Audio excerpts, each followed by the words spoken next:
delongas, vamos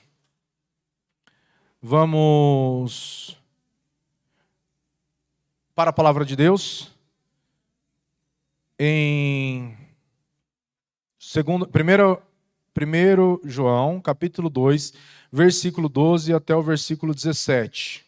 Amém? Que diz assim: escreva a vocês. Acho que essa tradução aí não está na NVT, mas tudo bem. Dá para colocar? Hã? Essa aqui não está. Para ficar na mesma versão. Escreva a vocês, filhinhos, porque seus pecados foram perdoados pelo nome de Jesus. Escreva a vocês, pais, porque conhecem aquele que existia desde o princípio. Escreva a vocês, jovens, porque venceram a batalha contra o maligno. Escrevi a vocês, filhinhos, porque conhecem o Pai. Escrevi a vocês, pais, porque conhecem aquele que existia desde o princípio. Escrevi a vocês, jovens, porque são fortes. A palavra de Deus permanece em seu coração, e vocês venceram o maligno. Não amem este mundo, nem as coisas que ele oferece. Pois quando amam o mundo, o amor do Pai não está em vocês, porque o mundo oferece apenas desejo intenso por prazer físico. O desejo intenso por tudo que vemos e o orgulho das nossas realizações e bens, isso não provém do Pai, mas do mundo. E este mundo passa, e com ele tudo o que as pessoas tanto desejam, mas quem faz o que agrada a Deus vive para sempre. Amém? Então, a gente vai começar aqui. Cadê meu... Ah, tá aqui. Então a gente pode colocar agora, por gentileza? A gente vai começar aqui falando sobre o que o apóstolo está dizendo, né? No capítulo 2, no versículo 15, ele está dizendo assim: não amem este mundo, nem as coisas que ele oferece. Pois quando amam o mundo, o amor do Pai não está em vocês. Ele destina a carta, esse trecho da carta, a 3 grupos de pessoas: filhinhos, pais e jovens. Filhinhos, pais e jovens. Aqui ele está classificando, em termos de maturidade, o grau de cada um dos crentes a qual a carta estava sendo dirigida, né? Nessa passagem, a gente vai ver que o apóstolo, ele alertou sobre um tipo errado de amor que Deus detesta. É o amor pelo que a Bíblia chama de mundo. E existem 4 motivos pelos quais os cristãos não devem amar o mundo. Quais são esses 4 motivos pelos quais os cristãos não devem amar o mundo? A gente vai falar sobre isso. Mas primeiro a gente precisa entender o que de fato é que o apóstolo João está querendo dizer quando ele diz: não amem este mundo. O que é o amor ao mundo? Primeiro a gente precisa entender o que é mundo. Existem pelo menos 3 palavras no qual a Bíblia vai dizer que é o mundo. O mundo enquanto pessoas, que somos a humanidade, do qual todo cristão e as pessoas do mundo fazem parte, que são as pessoas, que João 3,16 vai dizer assim, que Deus amou o mundo, pessoas, de tal maneira que deu o seu Filho unigênito para que todo aquele que nele crê não pereça, mas tenha vida eterna. O outro tipo de mundo que o apóstolo João está dizendo, e a Bíblia fala, é o mundo físico, terra, é o mundo material, é o mundo que a gente vê que é a criação de Deus. Plantas, árvores, animais, pessoas, o mundo físico do qual nós fazemos parte é o mundo que a Bíblia também é o que a Bíblia também vai chamar de mundo. Porém, não se trata de nenhum desses dois o que a Bíblia está falando que nós devemos odiar. Não é odiar as pessoas que fazem parte do mundo e nem odiar o mundo físico, do qual a Bíblia nos dá como responsabilidade cuidar e dele zelar. O que Deus está dizendo de fato é que existe um mundo ao qual João se refere, que é o mundo espiritual e invisível. O que é esse mundo espiritual e invisível? É um mundo que é contrário a Cristo. Esse mundo do qual o apóstolo João está dizendo que nós não devemos amar, é um mundo que se opõe a tudo que diz a respeito de Deus. É o sistema que Satanás usa para fazer frente à obra de Cristo. A Bíblia vai falar que nós vivemos num mundo que ele é físico, mas também ele é imaterial. E nesse mundo imaterial que é governado por leis espirituais, existe hostes espirituais que são chamados de principados, potestades, demônios, maldades, entre outras coisas que fazem parte do mundo. Então, quando a gente fala de mundo, a gente está falando de um universo de coisas, um conjunto de coisas. Por exemplo, quando você vê uma notícia, quando começa lá o jornal, o apresentador fala assim, agora nós vamos para o mundo dos esportes. Ele está falando de um outro planeta, de uma outra constelação, de um outro universo, de um outro conjunto de coisas. Agora vamos para o mundo da política. O mundo da política diz respeito a coisas que são referentes à política, que é o que diz respeito ao governo, à política internacional, política nacional, e isso é o mundo da política. Então, cada esfera existe dentro de um conjunto de coisas. E é desse mundo que o apóstolo João está dizendo que nós não devemos amar. Amar o mundo é amar esse sistema espiritual invisível que é contrário a Deus e a Cristo. Então, quando o apóstolo está dizendo, no versículo 15, vocês não podem amar o mundo, não amem este mundo nem as coisas que ele oferece. O que ele está de fato dizendo? Por que a gente não pode amar o mundo? Em primeiro lugar, a gente não pode amar o mundo nem as coisas que ele oferece, porque quando a gente ama o mundo, a Bíblia vai dizer em João capítulo 2, versículo 15, 1 João capítulo 2, versículo 15, que o amor de Deus não está em nós. Por quê? O primeiro ponto é pelo que o mundo é. E o que o mundo é de fato? Então, a gente tem... o mundo é um sistema espiritual invisível, contrário a Deus e a Cristo, que é controlado por Satanás. Quando Deus criou o homem e o homem pecou, o mundo espiritual foi entregue a Satanás e seus anjos. Então, o mundo jaz no maligno. Nós vivemos em um contexto que é um mundo espiritual que é invisível. E por causa disso, nós não podemos nos associar ao mundo. A gente vai ver o que é esse mundo. Agora, imagine o seguinte, alguém pode mergulhar no mar, sim ou não?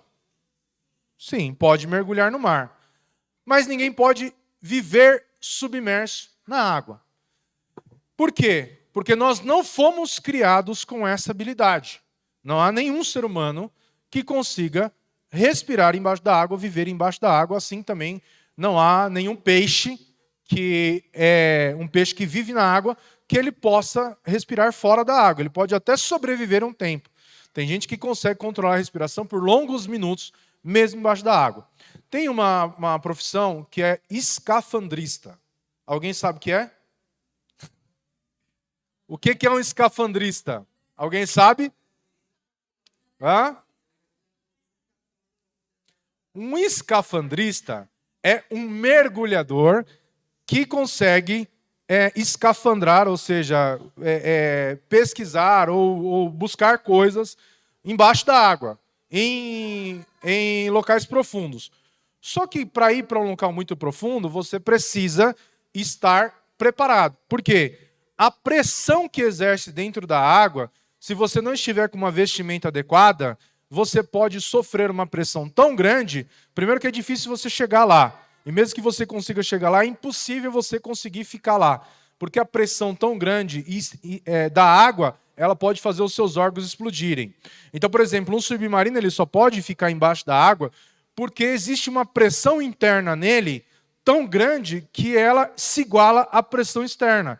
Se não houvesse essa pressão interna, ou seja, uma pressão que faz com que o submarino se mantenha estável dentro da água, mesmo as coisas que estão dentro do submarino e as pessoas que estão dentro do submarino, ainda que eles estivessem naquele invólucro fechado, eles morreriam por uma pressão, pela pressão da água que faria com que os órgãos deles explodissem.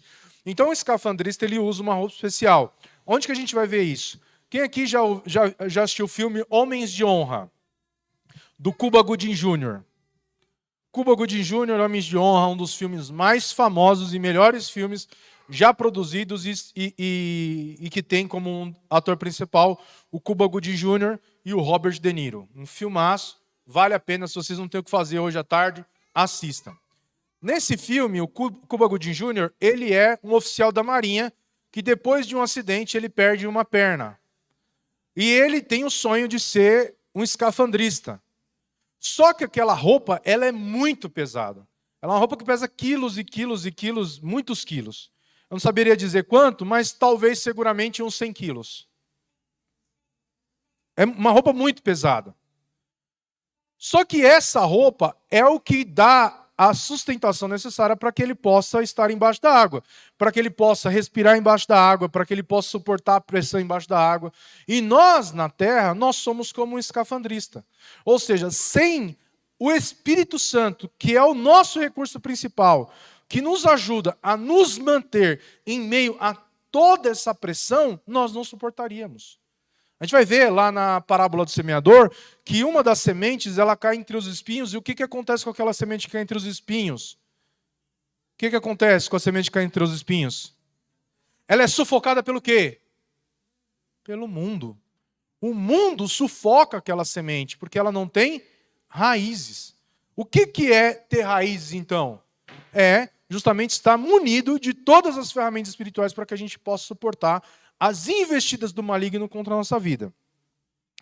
O segundo motivo, para a gente não amar o mundo é por causa do que o mundo faz conosco. O que o mundo faz conosco? Ele nos seduz a viver de forma pecaminosa através das concupiscências. O mundo ele nos seduz, ele nos convida a viver de forma pecaminosa.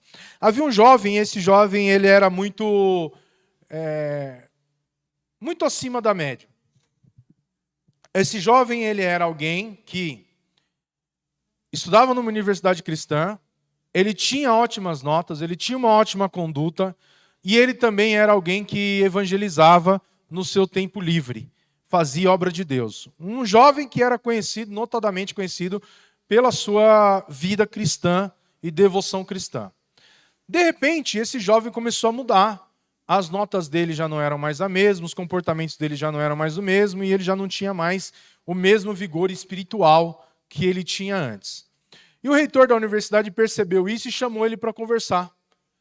Quando chamou ele para conversar, ele de forma muito evasiva tentou se sair daquela situação embaraçosa sem responder, até que ele falou assim que ele já estava no último semestre, já para concluir a faculdade, conheceu uma moça cristã do qual ele havia se apaixonado, e eles tinham feito vários planos, e dentre esses planos era já assumir uma igreja, uma casa pastoral e começar ali a pregar o evangelho. Aquilo ficou foi tão animador para ele, tão reconfortante para ele, que ele começou a não desejar mais que Cristo voltasse. E é muitas vezes isso que o inimigo ele faz conosco. Ele torna a nossa vida de uma forma que muitas vezes é agradável estar na terra. É agradável estar na terra. Imagina o seguinte, quando a gente está... Uma vez eu ouvi o pastor Paulo Romero falar uma frase assim, que tem cristão que está tão bem no mundo que falar da volta de Jesus ou desejar a volta de Jesus é ruim para ele. É ruim para os negócios. É ruim para a vida que o cristão leva. Você acha que o cara que ele está ganhando muito dinheiro, está bem, pode viajar para onde quer, pode comer o que quer, tem tudo do bom e do melhor, ele está preocupado com a volta de Cristo? Ele pede para Jesus, Senhor, volta logo, Senhor, me alivia o sofrimento do mundo? Será que a oração de um cristão ocidental, como é a nossa oração, hoje você está na igreja, mas se você não viesse, talvez sua vida estaria do mesmo jeito, para você estar aqui ou não, é a mesma coisa, enquanto há pessoas na Coreia do Norte, na China, na Arábia Saudita, tendo que viver escondido, porque não pode falar que é cristão, sem o risco de morrer. Será que a sua vida é comparada com a vida dessa pessoa? Será que a sua oração é comparada com a oração dessa pessoa? Será que é o mesmo sentimento que ele tem em relação à volta de Cristo, é o mesmo sentimento que você tem? Eu comparo a nossa vida com uma prisão. Só que existem dois tipos de prisão. Tem aquela prisão que a pessoa é condenada pelo seu crime, ele vai para uma cela, e naquela cela ele está com pessoas que ele não quer, ele está diante de uma situação que ele não quer estar, ele está num lugar completamente desconfortável, sem nenhum tipo de auxílio, sem comida ruim, lugar ruim, pessoas ruins, mas para muita gente a prisão dele parece mais um Big Brother. Tem diversão, tem academia, tem comida farta, tem luxo, tem espectadores, tem seguidores, tem recompensas, tem prêmios.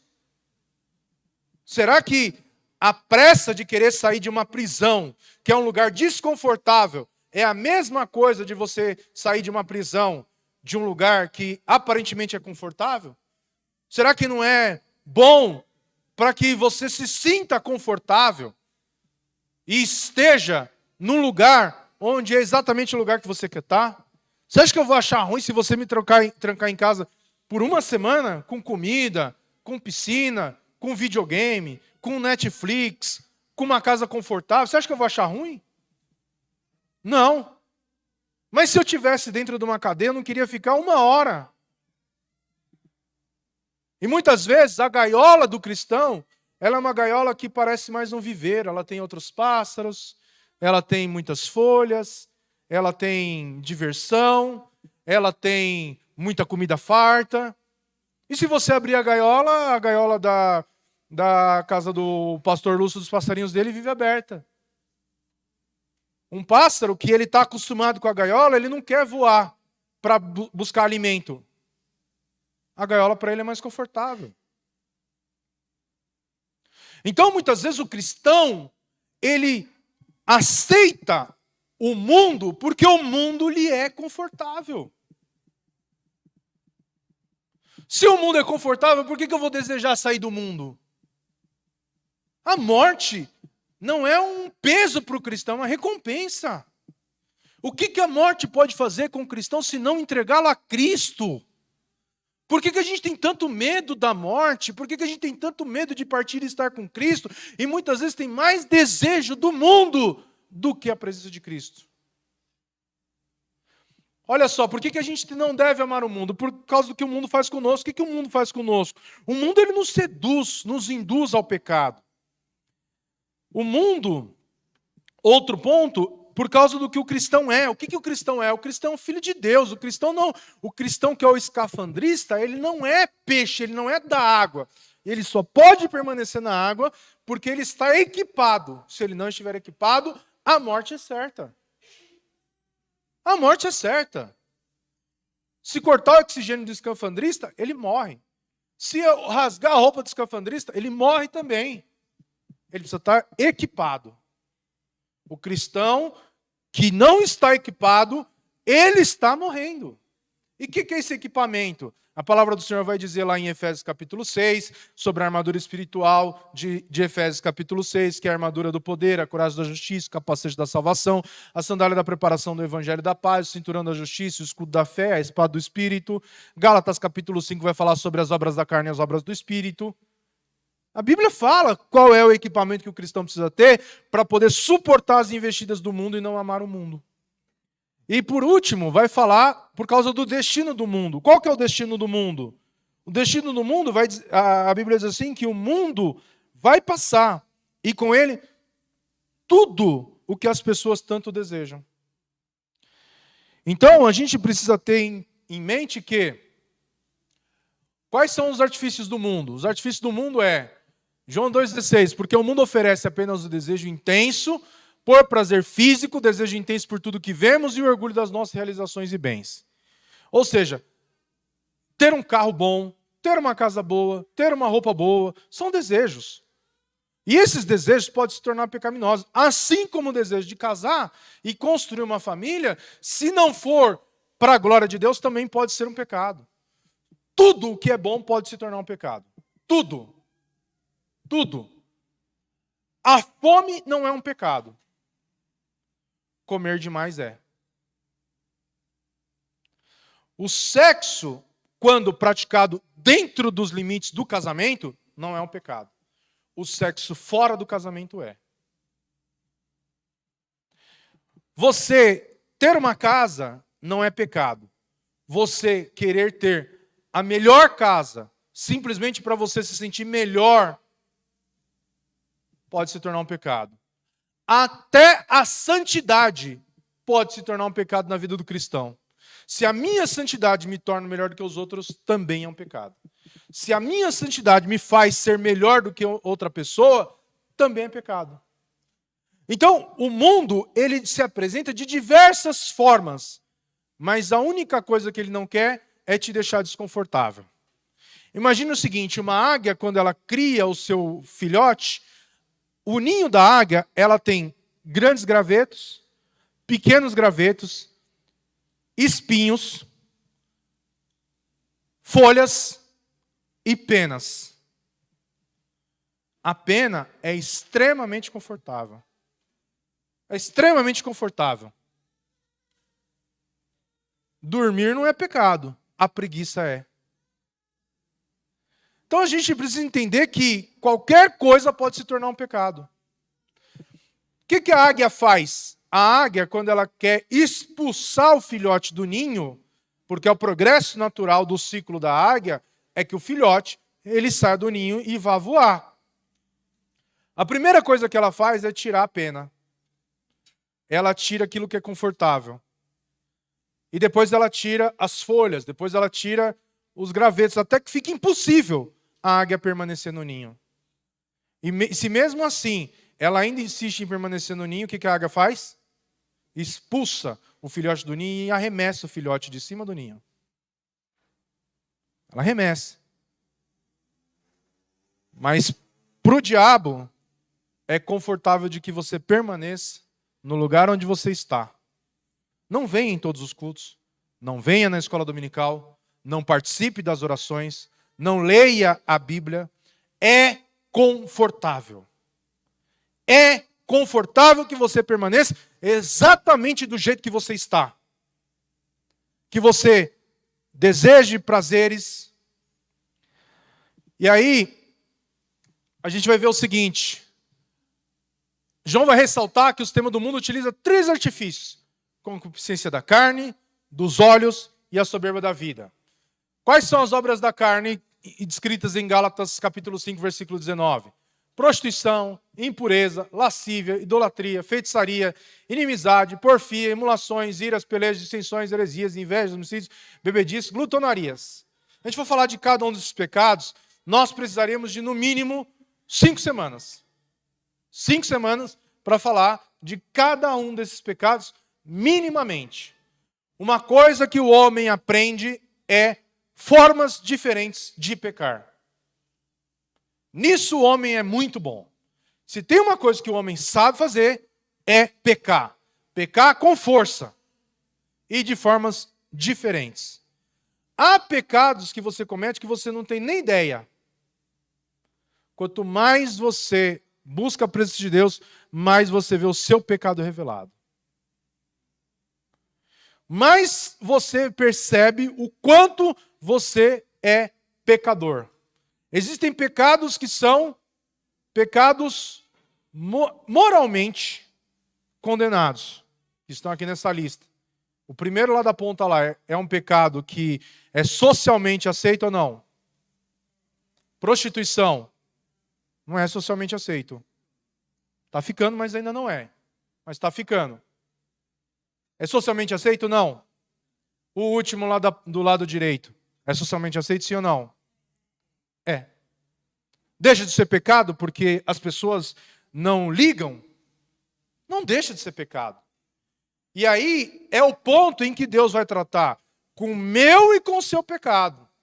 Porque eu posso achar que eu sou mais santo porque eu não vejo pornografia, porque eu oro, porque eu leio a Bíblia, mas e quando eu estou sentado na mesa? Eu estou pecando? Quando eu vejo aquela cocona de 2 litros, e eu sei que aquilo faz um mal danado e tem muito açúcar, eu estou pecando sim ou não? Quando eu estou tomando aquela cocona de 2 litros, eu estou pecando sim ou não? Quando eu estou no churrasco, eu vejo aquela picanha, e aí eu falo, aqui eu me acabo. Eu estou pecando ou não? não deixa de ser pecado porque as pessoas não julgam isso como pecado. Quem define o que é pecado é a palavra de Deus. É a palavra de Deus.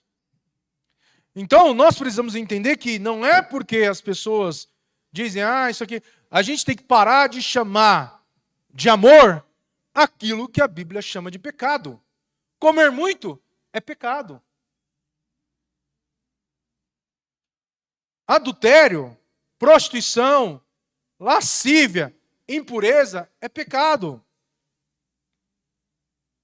A gente precisa saber como se portar, como se vestir, como falar, como comer. Beber não é pecado. Água, refrigerante, suco, até alguma bebida alcoólica. Mas a bebedice é um pecado. E se você não tem controle sobre a bebida, você não deve nunca se aproximar da bebida. Esse mesmo conselho deve ser dado também para quem não tem controle sobre aquilo que come. Por quê? Por que a gente come muito? Porque a gente busca prazer naquilo que era para ser algo que é uma necessidade. A gente come por prazer. E quantas vezes a gente vai nos restaurantes e pensa assim, hoje eu vou dar prejuízo, né? Hoje eu vou dar prejuízo. Hoje o garçom vai mandar eu me retirar. Por quê? E a gente não está pecando quando a gente faz isso? É só prostituição? É só droga? É só bebida? É só inveja? Existem formas muito diferentes de pecar. E todas elas são igualmente pecados. Então o que é concupiscência da carne? A concupiscência da carne é qualquer coisa que agrade a natureza decaída do ser humano. A carne não é o corpo em si, mas a natureza básica do ser humano, não regenerado que o cega para a verdade espiritual. Então eu vou dar um exemplo para vocês. Se eu sei que em uma festa tem coisas que desagradam a Deus, se eu for nessa festa eu estou pecando, sim ou não? Eu vou lá no funk. Estou pecando, sim ou não? Estou pecando. Mas eu não vou no funk. Mas o meu celular, a minha TV, a minha vida está permeada desse tipo de coisa. O meu desejo continua ali, sim ou não? O desejo continua ali. Então, eu posso não me prostituir. Eu nunca fui num prostíbulo. Nunca fui num prostíbulo. Mas e o meu celular, já foi? E o meu Instagram, já foi ou é? O desejo está no meu coração. Então, a natureza básica do ser humano não regenerado, que vai cegar ele para a verdade espiritual. Aí, outro ponto. São desejos naturais que tornam concupiscências quando a natureza carnal controla esses desejos. Ou seja, se a nossa natureza carnal é controlada por esse desejo, então é concupiscência. Outro ponto que a gente vai ver também, o que é concupiscência? Deus deu ao ser humano certos desejos que são bons, ou seja, fome, sede, cansaço, sexo, que a gente já falou aqui. Mas quando a natureza carnal controla esses desejos, eles se tornam concupiscências pecaminosas. Então, algo que é bom, que não é mal em si, ele pode se tornar algo pecaminoso. Quando a gente dá lugar à carne, a esse desejo pecaminoso. Outro tipo de concupiscência é a concupiscência dos olhos, que é aquilo que a gente vê. É uma atuação mais refinada que trata dos prazeres que satisfazem a vista e a mente. Prazeres intelectuais, sofisticados. Então, o que vai dizer? Que os olhos são um portal para a mente e pode incluir atividades que são contrárias a Deus, atividades intelectuais com Deus. A gente vê que muitos pecados eles começam na cobiça dos olhos. Então, vai dizer assim, olha só, existe uma pressão para que os cristãos pensem da maneira que o mundo pensa. Existe uma pressão para isso. O mundo ele pensa de uma forma. Se você pensa diferente daquilo, é um perigo. É um perigo. Abra sua boca hoje para falar contra a homossexualidade. Abra sua boca hoje para falar contra alguma pauta que não seja a pauta que está todo mundo falando. Independente dela qual seja. Independente dela qual seja. Você vai ser escrachado. O que o salmista diz em Salmo 119, versículo 37? Desvia os meus olhos para que não vejam a vaidade. Então nós precisamos entender que a concupiscência dos olhos, elas são igualmente pecado. Então quando eu vejo alguma coisa, a gente citou aqui na semana passada, né? O morango do amor, não é? Morango do amor. Você tem tanto desejo por aquilo que você nem sabia que existia, mas alguém falou que aquilo é bom e você precisa provar para ter certeza que aquilo é bom. Ou até para emitir uma opinião de que não é tudo aquilo. Você precisa.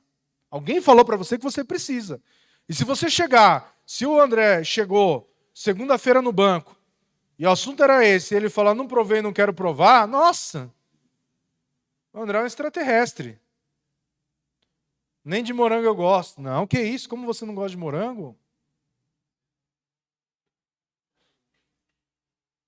Então, nós precisamos entender que as concupiscências dos olhos, elas são tão pecaminosas quanto as concupiscências da carne. Às vezes você pode ter desejo por algo e não fazê-lo, mas o desejo em si já é um pecado. Se eu desejo adulterar, ainda que eu não faça, eu já estou pecando. O que é a soberba da vida? Que é o último orgulho que a gente vai falar. O que é traduzido por soberba? Era usado para descrever alguém arrogante que tentava impressionar os outros com a sua importância. Então, esse tipo de soberba, que é a soberba da vida, a gente vai ver que é o seguinte, para ficar mais didático para vocês. Eu ia colocar mais coisa, mas aí o André falou que não dava para ler e era para tirar. Aí eu tirei, que eu obedeci o André. A soberba da vida, ela manifesta-se no desejo de sobressair, mostrando quanto gasta e quanto consegue conquistar. A pessoa que ela consegue mostrar para os outros que ela é e aquilo é soberba. E eu podia dar diversos exemplos aqui. Mas eu sei que vocês já estão mais do que identificados e sabem, de fato, quando uma pessoa está agindo de forma soberba. Tem gente que é soberba na desgraça. Já viram uma pessoa soberba na desgraça? Já viram? Se eu falar para uma pessoa, não tenho dinheiro para comprar um Big Mac, aí eu falo assim, eu não tenho dinheiro para comprar um pão. Se eu falar assim, eu quebrei a perna, a pessoa fala assim, eu quebrei os dois braços, as duas pernas. Tomei uma multa, o cara fala assim, eu já perdi minha carta. Tudo para ele é pior.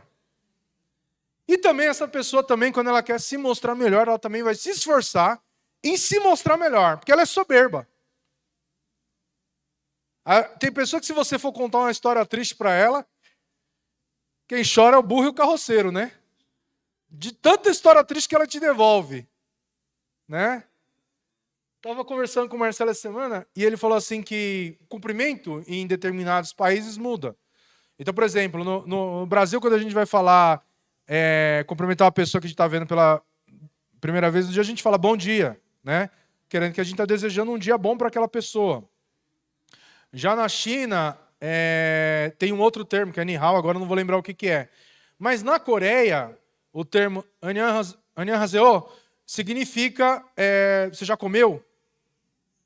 Por quê? As pessoas na Coreia do Sul passavam fome até 40, 50 anos atrás. Havia muita miséria. Então, quando você perguntava para a pessoa se a pessoa já comeu, é porque se ela já comeu, ela está bem. Isso antigamente. E aí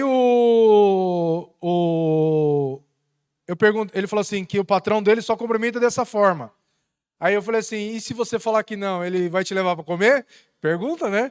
Se a pessoa pergunta para você, você já comeu? E você fala não, ele vai te levar para comer? Ele falou assim, não, é só pergunta mesmo. Eu falei, é igual perguntar para a pessoa assim, você está bem? A pessoa falou assim, não estou não. Ela falou, então tá bom. E vira as costas e sai. Porque você perguntou, mas você não quer saber se a pessoa de fato está bem. Você só perguntou. Né? Você não se importa de fato com a pessoa. Né? Você está bem? Não, não estou. Beleza, então. Aí muda o assunto. Porque quando você pergunta para uma pessoa que você gosta, que você se preocupa, que você quer bem, você está bem, a pessoa fala assim, não estou, você para e fala assim, o que aconteceu, irmão? Vamos conversar, né? O coreano não, se ele perguntar se você já comeu, tanto faz você ter comido ou não. Ele só quer saber se você já comeu. E aí, nesse ponto, a soberba da vida, ela vai também levar pessoas a comprar coisas muito além das suas necessidades, apenas para impressionar os outros. As pessoas elas têm essa necessidade de querer se sentir importantes. Motiva pessoas a sacrificar honestidade e integridade para obter fama e se sentirem importantes. A glória de Deus é rica e plena. A glória do homem é vulgar e vazia. Então, isso é a soberba da vida. Para quem que o apóstolo João escreve essas recomendações? Para 3 grupos de pessoas. Quem eram? Os filhinhos, os pais e os jovens. Quem eram os filhinhos? Todos os cristãos nascidos na família de Deus, que tiveram seus pecados perdoados e conhecem o Pai. Essas pessoas elas precisam de mais instrução, de mais ajuda, de mais cuidado. Porque apesar de terem reconhecido a sua filiação, ainda não sabem de fato quem é o seu pai e qual é a sua vontade. E isso é muito comum. Cristãos, no início da sua fé, eles são muito inconstantes. Eles não têm disciplina, eles não têm firmeza espiritual, eles não têm constância. É muito comum você ver pessoas nessa situação. Até que chega um ponto em que esses cristãos se tornam mais maduros. Esses cristãos maduros são os pais, eles têm conhecimento pessoal e íntimo de Deus e conhecem aquele que existe desde o princípio, ou seja, aqueles que já alcançaram maturidade espiritual. Pode chover, pode fazer sol, pode estar bom, pode estar ruim, ele está firme na presença de Deus. Pode estar tudo bom, ele está glorificando a Deus. Pode estar tudo ruim, ele está na presença de Deus. Pode estar tudo dando certo, ele está na presença de Deus. Pode estar tudo dando errado, ele está na presença de Deus. Esse cristão é o cristão que o apóstolo João vai dizer que são os pais. E já os jovens, eles são os conquistadores que venceram o maligno. São fortes e a palavra de Deus permanece neles. Sabe quem que existe, quem que a igreja carece de mais atividade, de mais coisas para fazer na igreja? Os jovens. Porque a Bíblia diz assim que os adultos e cristãos casados, eles têm que fazer o quê? Cuidar das coisas do casamento. Cuidar da família. Eu tenho responsabilidade com a minha casa, com a minha esposa e com os meus filhos, antes do cuidado com a igreja. Mas os meus filhos não têm essas preocupações. Daniel, Júlia e os outros jovens da igreja, Mateus, Rafaela, Carol, Arthur, Sofia. Cada um dos jovens da igreja que não são casados, eles deveriam se ocupar inteiramente das coisas de Deus. É isso que o apóstolo Paulo fala em 1 Coríntios, que os jovens, eles devem se ocupar das coisas de Deus. Os jovens têm se ocupado das coisas de Deus?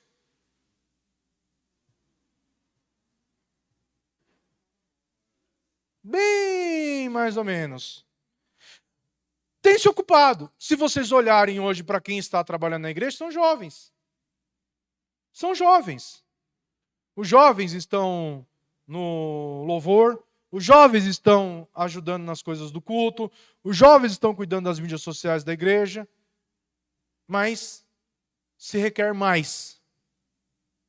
Porque eles têm vigor. O Edivaldo e eu, se a gente for treinar jiu-jitsu, a gente treina um dia sim, 2 dias não. A gente tenta treinar todos os dias, mas a gente não consegue fazer com a mesma intensidade. Pode treinar todos os dias? Pode. Pode treinar mais de uma vez ao dia? Pode. Mas a intensidade é outra. O Daniel, ele faz 3, 4 treinos no dia com a mesma intensidade. Por quê? Porque ele é jovem, ele tem vigor. Imagina se toda essa energia, todo esse vigor, todo esse labor fosse canalizado para as coisas espirituais. Em leitura de Bíblia, em oração, em evangelização, em trabalho. Será que a gente teria uma igreja diferente? Sim ou não? Teríamos. Com toda e absoluta certeza. Olha como que o apóstolo João se refere a esses jovens. Vocês são conquistadores que venceram o maligno. Não foram os pais, não são os filhinhos, são os jovens. Porque vocês são fortes e a palavra de Deus permanece em vocês. Então, eu fiz teologia no Mackenzie. E no ano que eu fiz teologia, nós tínhamos um grupo que começou a teologia, um grupo de 63 pessoas. 63 pessoas tinham na minha turma, quando começou. Se formaram um pouco mais de 20 e poucas pessoas, que já era muito. A turma da Nicole começou com 20 e poucas pessoas, para vocês terem ideia. Mackenzie. E mesmo as pessoas que são os betelinos, eu tenho certeza que não existe uma coisa que chama mais atenção no seminário ou na faculdade de teologia do que ter um jovem de 18, 17 anos cursando uma faculdade de teologia. É lindo de ver. Você vê aquilo assim, tão jovem e já entendeu o que Deus tem para a vida dele. Nós temos um amigo em comum, o André e eu, que ele tem pouco mais de 20 anos. 25 anos hoje. Se eu for debater teologia com ele, ele me põe no bolso. Nós temos um decréscimo de conhecimento e de inteligência de 20% ao ano. Os jovens, eles estão assim, ó. Então imagina se todo esse vigor físico for canalizado para uma coisa certa. Isso não é bom? Porque se tem uma coisa que o jovem sabe fazer é pecar e pecar com força. Quando o jovem desvia, para trazer de volta, é só muito jejum e oração. Mas quando esse mesmo jovem, ele entende quem Deus é, entende o quanto ele é importante para a obra de Deus, é impossível parar um jovem que conhece a Cristo e sabe do seu chamado. É impossível. É impossível. Ele é um trator, ele é uma máquina, o jovem que entende o que Deus tem para a vida dele. Uma vez eu falei para uma pessoa assim, tem gente que eu conheço faz muitos anos. Muitos anos é toda a vida da pessoa. E até hoje só bateu cabeça. Só bateu cabeça. Eu com 25 anos, eu já estava formado, já tinha casado, já tive meu primeiro filho e já estava dirigindo igreja. Com 25 anos. Hoje, eu sou um pastor muito mais preparado, teologicamente, do que eu era há 15 anos atrás. Mas há 15 anos atrás, eu tinha condições de fazer coisas que eu não tenho condições de fazer hoje. E Deus usou esse vigor para que hoje nós estivéssemos aqui. E foi muito mais graça e misericórdia de Deus do que vontade e desejo pessoal. Agora imaginem o seguinte, quantas pessoas chegam aos 25 anos, nem casaram, nem constituíram família, nem se formaram, nem se tornaram profissional e nem são crentes. E estão aí batendo cabeça.